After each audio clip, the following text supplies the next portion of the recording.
Hello बच्चों, नमस्कार। स्वागत है आपका सक्सेस इन हिंदी एकेडमी में। आज हम पढ़ने जा रहे हैं अभिव्यक्ति और माध्यम जो जनसंचार, जो हमारी एनसीईआरटी का पाठ्यक्रम में है, तीसरी बुक। और इससे पहले हमने आरो भाग 1, आरो भाग 2 के प्रश्न उत्तर और उनके जीवन परिचय डाल रखे हैं। और अभी टाइम कम बचा है, कम टाइम में क्या पढ़ें वो भी वीडियो मैंने डाल रखी, वो भी आप देख सकते हैं। और इसके साथ ही आगे की जो रणनीति क्या रहने वाली है, इस पर आप चाहते हैं कि कम समय में ज़्यादा से ज़्यादा कैसे पढ़ें, क्या याद करें। तो अगर आप चाहते हैं मैं इस पर वीडियो लेकर आऊँ तो कमेंट बॉक्स में लिखें, वो भी मैं आपको बताऊंगी। अब आपको क्या करना है और किस तरह से आपने आगे की पढ़ाई करनी है। देखिए, हम इस चैनल पर बिल्कुल फ्री प्रोवाइड करा रहे हैं सभी क्लासेस। जिस भी टॉपिक पर आपको डाउट है तो वो लिखिए बेटा, मैं उस टॉपिक पर वीडियो लेके आऊँगी आपके लिए। और अभी हरियाणा स्क्रीनिंग आने वाला है टीजीटी का, तो उसके लिए भी ये वीडियो आपको काफ़ी हेल्पफुल रहने वाली है। उसके में भी आपको फ़ायदा मिलेगा। तो शुरू से लेकर लास्ट तक वीडियो को ध्यानपूर्वक सुने और ध्यान से देखें। चलो अब आगे बढ़ते हैं। और ये हमारा जो टॉपिक का नाम है कहानी कैसे लिखे, और ये जनसंचार की हमारी बुक है, थर्ड बुक, उससे लिया गया है। तो देखिए, कहानी हमारे जीवन का अंग है। देखिए बेटा, अविभाज्य है, अनावश्यक है, व्यर्थ है, बेकार है। तो इसका आंसर रहने वाला है अविभाज्य है। ऑप्शन नंबर 1 ठीक रहेगा। ना अनावश्यक है, ना बेकार है, ना व्यर्थ है, अविभाज्य है। कहानी हमारे जीवन का अंग है। प्रत्येक व्यक्ति अपने अनुभवों को क्या करना चाहता है, मतलब अपने अनुभव को क्या करना चाहता है। अपने तक सीमित रखना चाहता है, किसी को न बताना, केवल बेटों को बताना, बांटना। तो इसमें प्रत्येक व्यक्ति क्या चाहता है भी, अपने अनुभव को बांटना चाहता है। यानी कि अपने अनुभव, अपनी जो निजी ज़िंदगी के जो है शेयर करना चाहता है कि मेरी जीवन में ये घटनाएं हुई, ये हुआ सभी। क्योंकि तभी एक दूसरे के जो कनेक्ट रहते हैं, मतलब एक दूसरे से बातें करते हैं। तो ऐसे कहा जाता है ना, मनुष्य एक सामाजिक प्राणी है। और ये मनुष्य एक सामाजिक प्राणी है, ये अरस्तु ने बोला, ये कोटेशन भी। इसके साथ साथ कि मेरी एक आदत है बेटा, मैं कई बार वीडियो में बोलती हूँ कि ध्यानपूर्वक सुने। सिर्फ स्क्रीन पर जो दिखाई देता है मैं वो ही नहीं बताती हूँ। बहुत से प्रश्न ऐसे हैं जो बेटा मैं बोलकर बताती हूँ और वो आपको काफ़ी फ़ायदा मिलने वाला है। वो जैसे कि मैंने अभी आपको बताया, वैसे आप सभी जानते भी होंगे, लेकिन जो नहीं जानते हैं उनके लिए कि मनुष्य एक सामाजिक प्राणी है। ये भी बहुत बार एक बात किसने बोली थी, ये कोटेशन किसने बोली थी, तो ये अरस्तु ने बोली थी। तो देखिए, इसलिए इस पर, और जो ये है, जो हमारा जो पर्सन है, इस पर बिल्कुल स्टिक बैठती ये बातें कि प्रत्येक व्यक्ति अपने अनुभव को क्या करना चाहता है, बांटना चाहता है। ऑप्शन नंबर डी इसका सही आंसर होगा। कहानी मानव जीवन की वृत्तियों को शांत करती है। भूख और ईर्ष्या को, जिज्ञासा और करुणा को, जिज्ञासा, उत्सुकता एवं कौतूहल को, उत्सुकता और ईर्ष्या को। सही बात है, ऑप्शन नंबर बी इसका सही होगा कि जो कहानी है वो मानव जीवन की जिज्ञासा, उत्सुकता, कौतूहल। जैसे बेटा देखिए, मान लीजिए अभी हम कोई कहानी सुनाता है, मतलब हमारी दादी है, नानी, कोई भी XYZ कोई भी व्यक्ति कहानी, तो उसके बाद हमें क्या होता है कि आगे क्या होगा हमें जानना चाहते हैं। जिज्ञासा होती है हमारे अंदर, आगे क्या होगा। उत्सुकता भी होती है, मतलब जल्दी से हमें इसका निर्णय पता चल जाए कि इसका जो अंतिम क्या होगा। कौतूहल, मतलब कौतूहल भी इस तरह का कि बस जल्दी से जल्दी हमें इसका दी एंड पता चल जाए। हमारे अंदर जिज्ञासा भी उत्पन्न करती है, उत्सुकता भी होती है और कौतूहलता भी उत्पन्न होती है। कहानी, साहित्य में कहानी विधा क्या कही जाती है भाई, साहित्य में कहानी विधा क्या कही जाती है। प्राचीन विधा है, लोकप्रिय विधा है, बेकार विधा, अनावश्यक विधा है। तो इसका ऑप्शन नंबर क्या होगा, ऑप्शन नंबर सी होगा, लोकप्रिय। लोकप्रिय का मतलब होता है बेटा लोगों में प्रिय, यानी सभी लोगों को प्रिय होती है कहानी। सही बात है भाई, जो बच्चे हो, चाहे बूढ़े हो, चाहे जवान हो, सभी कहानी को क्या करते हैं, पसंद करते हैं। सभी लोगों की लोकप्रिय, यानी सभी को प्रिय होती है कहानी सुनना। आगे बढ़ते हैं। भारत में किस ग्रंथ की कहानियाँ लोकप्रिय हैं। ये भारत में ये देखिए कादम्बरी की, कथा सरित सागर की, हितोपदेश की, पंचतंत्र की। तो हमारे जो भारत में है पंचतंत्र की कहानियाँ प्रसिद्ध है। देखो बेटा आपने पंचतंत्र की अगर बुक देखी होगी तो उसमें क्या है, छोटी छोटी कहानियाँ लिखी गई है, छोटे बच्चे जिसको पढ़ते हैं। लेकिन वो सिर्फ छोटे बच्चों के लिए नहीं है, वैसे छोटे बच्चों के सिलेबस में वो पंचतंत्र की कहानियाँ दे दी जाती हैं।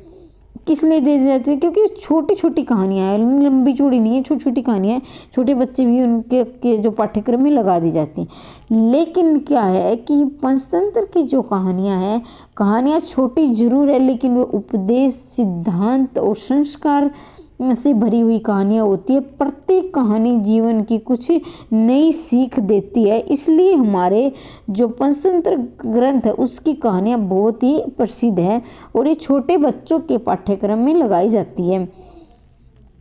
अक्सर बच्चे किससे कहानियाँ सुनते रहते हैं, माँ से, मित्रों से, नानी दादी से, पिता से।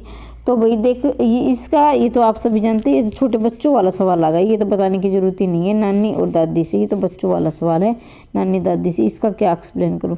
कहानी किसका अंग है, जीवन का है, शिक्षा का है, मानव स्वभाव का है, धर्म का है। तो ऑप्शन नंबर सी होगा कि जो मानव का स्वभाव है, वही मानव का स्वभाव है कहानी पढ़ना और कहानी सुनना। कहानीकार घटनाओं में किसका मिश्रण करता है, कल्पना का, हास्य का, व्यंग्य का, यथार्थ का। तो इसका ऑप्शन नंबर ए से भी कहानीकार है, वो घटनाओं का भी कल्पना होती है। ये तो नहीं है कि कोरी कोरी यथार्थ पर कहानी लिखी थी। हाँ बहुत जैसे कोई ना कोई कहानी हमारे यथार्थ से संपर्क जरूर करती है, मतलब यथार्थ से कनेक्ट जरूर होती है, लेकिन क्या है पूरी यथार्थ पर नहीं आधारित होती, क्योंकि पूरी यथार्थ पर होगी तो फिर वो आत्मकथा ही हो जाएगी बेटा, वो कहानी नहीं रहेगी। कहानी क्या है, कुछ उसमें यथार्थ का भाग होता है, क्योंकि जो घटना जो कहीं घटित होती है उससे ही जो कहानीकार सीखता है। लेकिन फिर उस घटना को पात्र का नाम बदल दिया जाता है भी, जो मान ली जिसकी ज़िंदगी में कहानी घटना घटी उस पात्र का नाम बदल देते हैं, या फिर उस जो घटना जिस स्थल पर घटी है उस स्थल का नाम बदल देते हैं। वैसे कहीं ना कहीं हमारे निजी ज़िंदगी से जुड़ी हुई होती हैं कहानियाँ। प्रत्येक कहानी हमारी निजी ज़िंदगी से कहीं ना कहीं हमारे मन के, हमारे दिल को छूती है। आगे बढ़ते हैं तो ऑप्शन नंबर ए सही रहेगा बेटा इसका आंसर। किस कहानी की परंपरा प्राचीन काल से चली आ रही है, लिखित कहानी की, मौखिक कहानी की, ऐतिहासिक कहानी की, धार्मिक कहानी की। तो बताइए बेटा इसका क्या आंसर होगा। इसका होगा ऑप्शन नंबर बी यानी मौखिक कहानी। ऑप्शन नंबर बी हो जाएगा इसका मौखिक कहानी। यानी देखिए प्राचीन कहानी की परंपरा प्राचीन काल से नहीं, बहुत प्राचीन पुराने समय से चलती आ रही है। तो कहानियाँ होती है जैसे कि है ना, कोई पहले हमारे जो, अब हमारे तो नहीं पहले और हमारे होते थे, जैसे पुराने ज़माने में। तो अभी तो फ़ोन आ गए, लेकिन पहले क्या होता था कि कहानी रात को कहानियाँ सुनाते थे। और जो गर्मियों की जो छुट्टियां होती उस समय जा, क्योंकि हमें स्कूल में जाना नहीं होता था, तो इसलिए दादी नानी से या हमारे किसी बुजुर्ग से हम कहानियाँ सुनकर सोते थे। तो मौखिक रूप में बताते थे और बड़ा ही आनंद आता था उन कहानियों को सुनकर। पंचतंत्र में किस प्रकार की कहानियाँ लिखी, ऐतिहासिक लिखी गई है, धार्मिक लिखी गई है, शिक्षाप्रद लिखी गई है, मनोरंजन प्रधान कहानियाँ लिखी। तो सबसे पहले मैं आपको ये दिखाऊंगी कि ऐतिहासिक कैसे शुद्ध लिखते हैं। ये शुद्ध और अशुद्ध में पूछ लिया जाता है। तो इसका ऑप्शन होगा जैसे ये कैसे बना, इतिहास प्लस में इक, इतिहास प्लस में इक, यानी इतिहास में एक प्रत्यय लगा है तो ऐतिहासिक बना है। जो इस किसी भी शब्द के पीछे हम एक प्रत्यय, आयन प्रत्यय ऐसे लगा देते हैं तो प्रथम इस वर्ण में बढ़ोतरी कर देता है, तो इसका एक आई बन गया ऐतिहासिक। तो ये शुद्ध अशुद्ध में काफ़ी बार पूछ लिया गया है बेटा, इसका ध्यान रखिए ऐतिहासिक। लेकिन इसका आंसर होगा शिक्षाप्रद कहानियाँ। ये शुद्ध अशुद्ध के लिए बस शिक्षाप्रद कहानियाँ। पंचतंत्र की कहानियाँ क्या है, शिक्षाप्रद कहानी, यानी कोई ना मतलब सभी कहानियाँ कोई ना कोई शिक्षा लास्ट में देती है, यानी जो होती कुछ ना कुछ सीख मिलती है, कुछ ना कुछ सीखने को मिलता है हमें। आगे बढ़ते हैं। कहानी का पहला तत्व कौन सा है, कथानक है, पात्रों का चरित्र चित्रण है, संवाद है, भाषा शैली है। तो ये क्या है बेटा, जो है आप है ना कॉपी पेन लेके बैठा करो, ठीक है। और फिर ये देखा करो कि जिसने पहले पढ़ लिया हो कि हमारे कितने आंसर ठीक हो रहे हैं, कितने गलत हो रहे हैं, अपने खुद का मूल्यांकन किया करो, ठीक है। तो अभी रिवीजन, और एक बार अगर समझ में ना आए तो वीडियो को दोबारा से सुन लेना। और मैं ये नहीं कर कि आप बिल्कुल फ्री बैठ के, जैसे आप खाना खा रहे हैं तो वीडियो चलाकर छोड़ दी, मतलब खाते खाते सुन लें, या कोई भी काम कर रहे हो, जैसे कि कुछ भी, जो मेरी बहनें गृहिणी हैं जो झाड़ू निकाल रही हैं, तो जैसे गाने सुनते हैं ना, ऐसे पेपर नज़दीक है तो बेटा बिल्कुल प्रॉपर में, तो अगर हमें कंपटीशन में, हमें प्रतियोगिता में अगर भागीदार, मतलब अच्छा खासा स्कोर बनाना है, सिलेक्शन लेना है, तो काम करते करते वीडियो सुन लिया करो। और फिर बैठकर जब भी फ्री मिले, जब बैठकर ध्यानपूर्वक सुनने ना, फिर आगे अपनी बुक से पढ़ लेना, ठीक है। तो काम करते करते जैसे गाने सुनते हैं ना, गानों में हमें बड़ा इंटरेस्ट आता है, काम करते करते सुनने, ऐसे ही अब क्या करो, वीडियो सुनने में आनंद लेने लगो।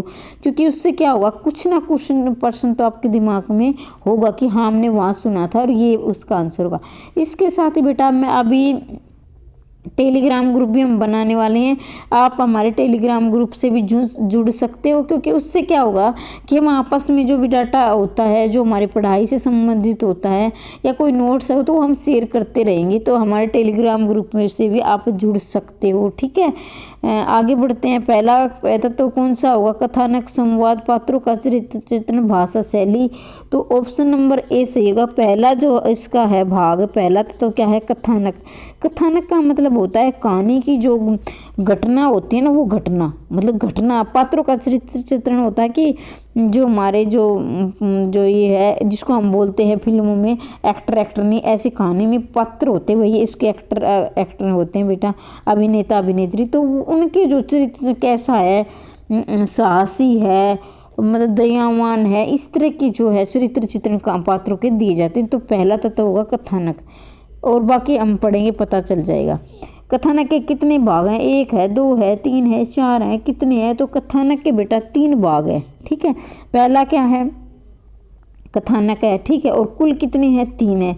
कहानी के तीसरे भाग का क्या नाम है, जो कहानी का तीसरा भाग है उसका नाम है अंत, ठीक है। एक होता है आरंभ, एक होता है मध्य, एक होता है अंत। पहला कौन सा है बेटा, कथानक, ठीक है। कहानी का दूसरा महत्वपूर्ण तत्व कौन सा है, कहानी का दूसरा मेथड होता है पात्रों का चरित्र चित्रण। पहला हो गया, क्या हो गया, कथानक हो गया, ठीक है। दूसरा क्या होगा, पात्रों का चरित्र चित्रण। और तीसरा या फिर होगा अंत होगा, या फिर उसका निष्कर्ष होगा, ठीक है। तो कहानी के कुल कितने तत्व होते हैं बेटा, 3 होते हैं। पात्रों के चरित्र चित्रण में कितने तरीके होते हैं, 2, 3, 4, 5। तो पात्रों के जो चरित्र चित्रण हैं उनके 3 तरीके होते हैं। कितने तरीके होते हैं, 3। ऑप्शन नंबर बी इसका सही आंसर होगा, 3। संवाद कहानी के लिए आवश्यक है, अनुकूल है, प्रतिकूल है, अनिवार्य। संवाद कहानी के लिए अनिवार्य यानी जरूरी है। अनिवार्य का मतलब होता है जरूरी है, कंपल्सरी है, ठीक है। क्योंकि संवाद नहीं होंगे तो भी कहानी आगे कैसे बढ़ेगी। कहानी लेखन सीखने का सबसे कारगर तरीका कौन सा होता है, नानी से कहानी सुनना, कहानी लिखने का अभ्यास करना, दादी से कहानी सुनना, अच्छी कहानियाँ करना। तो कहानी लेखन से, मान लीजिए हमें भी कहानी सीखना है, हम भी चाहते हैं कि हम भी कहानी लिखें, लेकिन कैसे लिखें, किस प्रकार लिखें, कैसे लिखी जाती है, तो इसका सबसे अच्छा तरीका कौन सा है, इन 4 ऑप्शनों में से आपको ये ढूंढना है। अभी आपने इसका मतलब समझ में आ गया होगा। तो इसका जो ऑप्शन नंबर डी सही होगा कि अच्छी, हाँ एक मिनट, हाँ अच्छी कहानियाँ पढ़ना। अब देखिए इसमें जो है, इसमें आपको कन्फ्यूजन हो सकता है, कुछ तो इसमें भी जा सकते हैं कि भी नानी सुनाते होगी कहानी तो उससे हमें लिखना जाएगा, ऐसा नहीं है बेटा। देखिए जब हम कहानियाँ पढ़ते हैं ना, तो हमें उसका क्या होता है कि हमारे अंदर एक जिज्ञासा उत्पन्न होती है। अब आगे पढ़ते पढ़ते क्या आएगा, जैसे हम शीर्षक देख के हम लोग भावित हो जाते हैं, आकर्षित होते हैं, तो ये ऐसा शीर्षक दिया गया, या फिर कोई पिक्चर देखते हैं तो इसको देखो, पढ़ के देखो, फिर आगे क्या आएगा आगे, और फिर है ना निष्कर्ष जब निकलता है तब तक हम उसमें लगे रहते हैं आगे क्या होगा। फिर कहानी पूरी पढ़ लेते हैं तो फिर हमारे मन में होता है कि भी हम भी कहानियाँ लिखें, ऐसे तो हम भी लिख सकते हैं। और ऐसे जितनी भी आप कहानियाँ पढ़ोगे तो उससे क्या होगा कि आप जो है कहानी सीखते चले जाओगे, आपके मन में जिज्ञासा होगी। अगर आपने कहानी पढ़ी नहीं, अब कुछ बच्चों को इसमें डाउट होगा, तो ये मैं डाउट क्लियर कर देती हूँ। अब देख कहानी लिखने का, अब आप कहानी ही नहीं पढ़ोगे तो आपको लिखने का अभ्यास कैसे होगा? आपको ऐसे आप कॉपी पेन लेके बैठ जाओगे तो क्या लिखोगे? आपको जब आपने कभी कहानियाँ ही नहीं पढ़ी, आपने यही नहीं पता क्या घटना होती है, क्या पात्र होते हैं, क्या कथानक होते हैं, क्या निष्कर्ष होते, जब इन चीज़ों के बारे में आपको पता ही नहीं है तो आप कहानी कैसे लिखोगे? तो जब आप कहानी पढ़ोगे तो पढ़ते पढ़ते आप लिखना भी सीख जाओगे, आपको पता चल जाएगा कहानी के नियम क्या होते हैं, कहानी किस प्रकार की होती है। तो ये सब उम्मीद करती हूँ बेटा आपको समझ में आया होगा। कहानी का केंद्रीय बिंदु क्या है? कथानक है, देश काल है, वातावरण है, और पात्रों का चरित्र चित्रण है, संवाद है, क्या है? तो इसका ऑप्शन नंबर की कहानी का जो केंद्रीय बिंदु, केंद्रीय का बिंदु का मतलब होता है कि मूल, उसका मूल तो तब क्या है? केंद्र, यानी केंद्र का मतलब बीच में जो मुख्य चीज़ क्या है? तो कथानक है। कथानक का मतलब होता है कि पूरी जो हमारी घटना, जिसमें संक्षिप्त कहानी का लंबा चौड़ा रूप, उसमें संक्षिप्त में छोटा जो भूमिका, निष्कर्ष बाद में, पहले उसका छोटा रूप होता है, वो हमारा जो है केंद्र बिंदु होता है। इसके साथ ही बेटा कुछ टॉपिक बचते हैं हमारे जो आर और के हैं, तो वो भी मैं करवाऊंगी। तो मैं चाहती थी कि पहले आपका जो है ये बचे हुए हैं पहले इनको करवा दूंगा, तो आप खुद भी पढ़ लेंगे, लेकिन ये वाले पर्सन जो है मिलने मुश्किल हो जाते हैं। अगर आप किसी भी टॉपिक पर चाहते हो नहीं मैम हमें ये नहीं पढ़ना, हमें वो पहले चाहिए, तो मैं पहले वो करवा दूंगी। वैसे हमारे पास एग्ज़ाम के जो है 15 दिन बचते हैं, 15, 16, 20 दिन जितने बचते हैं, तो हम मैं कोशिश कर रही हूँ। लेकिन बेटा इस बात की गारंटी है कि मेरी हर एक वीडियो आपको कम से कम 1 नंबर तो दिलाएगी। ये मेरा पूरा दावा है कि मेरी हर एक वीडियो आपको 1 नंबर जरूर दिलाएगी। जितनी भी मैं वीडियो डालूंगी, हर एक वीडियो से आपको कुछ ना कुछ सीखने को जरूर मिलेगा। ये नहीं कि आपका टाइम खराब करवा रही हूँ, किधर से भी उठाया डाल दिया। करने को तो मैं प्रीवियस ईयर डाउनलोड मारती और करवा देती, लेकिन मुझे पता है कि बेटा प्रीवियस ईयर का कुछ आना जाना नहीं है, क्योंकि सिलेबस बदल चुका है, कुछ नहीं आने वाला। हाँ ये बात है कि व्याकरण का कुछ भाग आपको देखने को मिल सकता है या फिर जनसंचार का, लेकिन जो एनसीईआरटी की आरोहितान वो आपको नहीं मिलेगा। तो इसलिए बेटा मैं नहीं चाहती कि मैं आपका टाइम भी खराब करूं और अपने जो है ये कर, लेकिन मैं ये डाटा जो है इधर उधर से कलेक्ट करके ला रही हूँ आपके लिए। इसमें मैं चाहती हूँ कि जितना भी आप अगर आप टाइम दे रहे हो पढ़ाई को, तो आपका टाइम सार्थक होना चाहिए। इस बात की गारंटी बेटा, जो भी आप वीडियो देखोगे हर एक वीडियो से आपको 1 नंबर तो पक्का से पक्का मिलेगा। कोई भी वीडियो मैंने फिजूल की नहीं डाली है, हर एक वीडियो आपको नंबर दिलाएगी, इतनी तो गारंटी है। तो इसलिए अगर आप चाहते हो कि मतलब नहीं मैम हमारा वो जो है विषय मतलब वो टॉपिक हमारा कमज़ोर है, तो उसको मैं पहले करवा दूंगी। तो मैं समझ रही हूँ कि आपको समझ में आएगा कि हर एक वीडियो मेरी बड़ी ही सार्थक है। मैं अपने मतलब तारीफ नहीं कर रही, खुद आपको पता चल जाएगा जब आप मेरी सारी वीडियो देखोगे। तो हाँ भाई मैडम ने वाकई में बड़ी अच्छी जो है वीडियो बनाई है। और देखिए मैंने खुद पाठ्यक्रम का जो है निष्कर्ष निकाला कि पाठ्यक्रम क्या दिया है केवीएस ने, और इसके साथ हरियाणा स्क्रीनिंग का भी मैंने देखा, वो भी इससे 70% कम से कम 75% पाठ्यक्रम मिल रहा है। तो वहाँ भी आपको इससे फ़ायदा मिलेगा और यहाँ भी फ़ायदा, दोनों जगह आपका फ़ायदा है, नुकसान आपका कहीं नहीं होने वाला। आगे बढ़ते हैं। कहानी का कौन सा तत्व उसे प्रमाणिक और रोचक बनाता है? संवाद, कथानक, देश काल, और वह है उद्देश्य है। तो ये क्या ऑप्शन नंबर बी है जो आपका सही आंसर हो जाएगा कि कहानी का जो देश काल है वो आपको रोचक, कहानी को प्रमाणिक रोचक बनाता है। तो ये है भाई। आगे अब एक बार इसका रिवीजन कर लेते हैं, ठीक है बेटा। अभी हमने पढ़ लिया, ये हमारे 19 प्रश्न यहाँ पूरे होते हैं और फिर आपको एक वीडियो और देखने को मिलेगी। हमारा कहानी हमारे जीवन का अंग है, क्या है? अविभाज्य है, ठीक है, अविभाज्य। प्रत्येक व्यक्ति अपने अनुभव को क्या करना चाहता है? बांटना चाहता है। कहानी मानव जीवन की वृत्तियों को शांत करती है, जिज्ञासा, उत्सुकता एवं कौतूहल को शांत करती है। आगे बढ़ते। कहानी साहित्य में कहानी विधा क्या कही जाती है? भाई ये लोकप्रिय विधा है, सभी को प्रिय है। भारत में किस ग्रंथ की कहानियाँ लोकप्रिय हैं? पंचतंत्र की कहानियाँ जो है लोकप्रिय है। अक्सर बच्चे किससे कहानियाँ सुनते हैं? दादी नानी से सुनते हैं। कहानी किसका अंग है? मानव स्वभाव का जो है कहानी अंग है। कहानीकार घटनाओं में किसका मिश्रण करता है? कल्पना का मिश्रण करता है। किस कहानी की परंपरा प्राचीन काल से चली आ रही है? मौखिक कहानियों की जो है परंपरा प्राचीन काल से चली आ रही है।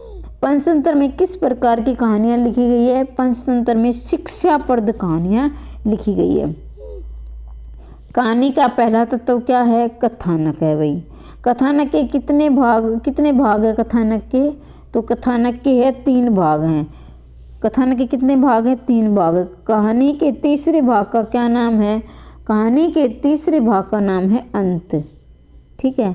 कहानी का दूसरा महत्वपूर्ण तत्व क्या है? कहानी का दूसरा पात्रों का चरित्र चित्रण। ठीक है, आगे बढ़ते। पात्रों के चरित्र चित्रण के कितने तरीके हैं? पात्रों के चरित्र चित्रण के 3 तरीके हैं। संवाद कहानी के लिए क्या है? अनिवार्य है, जरूरी है। और जो है जो कंपलसरी, जिसको आप वो इंग्लिश में बोलते हो। कहानी लेखन सीखने का सबसे कारगर तरीका क्या है? कहानी लेखन सीखने का सबसे कारगर अच्छी कहानियाँ पढ़ना। ध्यान दीजिए बेटा, फिर बोल रही हूँ कि ध्यान दीजिए तो अच्छी तरह इसको, उस बात को फिर मत जाने दिया क्योंकि महत्वपूर्ण बात रहने में। कहानी का अभ्यास नहीं होगा, कहानी पढ़ना। क्या आएगा? कहानी कहीं आप इसमें गलत कर दो, यहाँ गलती नहीं करना है। कहानी सीखने का सबसे कारगर तरीका है अच्छी कहानियाँ पढ़ना। मैंने ये आपको बता दिया था, क्योंकि कहानी आप पढ़ोगे नहीं तो लिखोगे कैसे, अभ्यास कैसे। पहली कहानियाँ, जितनी कहानियाँ पढ़ोगे सीखते जाओगे, ऐसे ही आप कहानी लिखने की आपको योग्यता है आपके जागृत हो जाएगी आपके अंदर। कहानी का केंद्रीय बिंदु क्या है? कथानक है। क्या बेटा? कहानी का केंद्रीय बिंदु कथानक है। कहानी का कौन सा तत्व प्रामाणिक और रोचक होता है? देश का जो प्रामाणिक और रोचक होता है। तो यहाँ हमारे 19 प्रश्न पूरे होते हैं बेटा। तो चैनल को लाइक कर दिया करो भाई, क्योंकि मैं आपके लिए इतनी मेहनत करती हूँ, बिल्कुल फ्री आपको कोर्स दे रही हूँ। कोशिश कर रही हूँ कि जितना से जितना आपको सीखने को मिले। तो एक लाइक तो मेरे लिए बनता है। और अपनी जो भी ज़रूरत को, आपको वीडियो कैसी लगी, क्या सुधार की आवश्यकता है, अगर आप चाहते हो मैम हमसे ऐसे नहीं, हमें ऐसे पढ़ना है, तो वो भी मैं अपने आप में सुधार लेकर आऊँगी। मैं आपसे भी बहुत कुछ सीखना चाहती हूँ, ना कि मैं आपको सिर्फ सिखाना। हम आपस में सीख रहे हैं और मैं चाहती हूँ कि आपका सिलेक्शन श्योर हो, ऐसी मैं कामना करती हूँ। 2000 में आपकी नौकरी, आपकी जॉब पक्की हो जाए, सभी को जॉब मिले। पढ़ते रहिए, आगे बढ़ते रहिए, मुस्कुराते रहिए, हमेशा ज़िंदगी में आगे बढ़ते रहिए। तो वीडियो देखने के लिए धन्यवाद बेटा।